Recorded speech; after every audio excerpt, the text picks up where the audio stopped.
In the quaint town of Ravensbrook, nestled among rolling hills and serene landscapes, lived a man named Benjamin Harlow. To the townsfolk, he was a respected member of the community, known for his warm smile and amiable nature. He carried himself with an air of charm that put everyone at ease. But beneath his affable facade lay a chilling secret that would soon unravel his carefully constructed life. Years earlier, Benjamin had committed a series of heinous crimes that he believed were safely buried in the depths of his past. He had convinced himself that time would heal all wounds, that the guilt and horror would eventually fade away. However, he could not escape the relentless grip of his own conscience. One evening, as a thick fog enveloped Ravensbrook, Benjamin found himself alone in his dimly lit study. A chilling breeze seemed to seep through the cracks in the walls, and with it came a faint whisper that danced on the edges of his hearing. He dismissed it as a trick of the wind, a figment of his imagination. But over the following nights, the whispers grew louder and more insistent, echoing through the corridors of his mind. Soon the whispers transformed into haunting visions. Benjamin would catch glimpses of his victims, their anguished faces contorted with pain, their accusing eyes piercing through his soul. He would wake up in a cold sweat, haunted by nightmares that merged his past atrocities with nightmarish scenarios beyond imagination.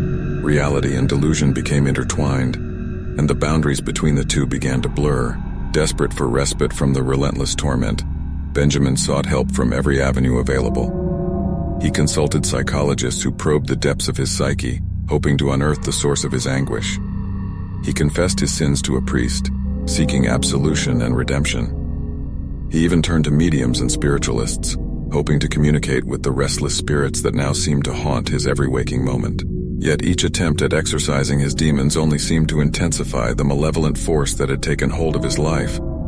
The very walls of his home seemed to close in around him, the air growing colder, as if the house itself was infected with his guilt. Ravensbrook, once a haven of tranquility, now felt like a prison of horrors, its streets twisted and distorted, a reflection of Benjamin's fractured mind. As the days turned into weeks, Benjamin's grip on sanity grew increasingly tenuous. He began to see spectral figures lurking in every shadow, their presence a constant reminder of his past transgressions. He could no longer distinguish between the living and the dead, as the veil between the realms of reality and the supernatural grew thin. In a final desperate bid to confront his past and find redemption, Benjamin embarked on a harrowing journey. He retraced his steps, revisiting the scenes of his crimes, hoping to confront the echoes of his guilt head-on. But as he delved deeper into the heart of his darkness, the boundaries between his past and present began to crumble entirely. In a climactic showdown, Benjamin faced the spirits of his victims, the very embodiment of his guilt and remorse.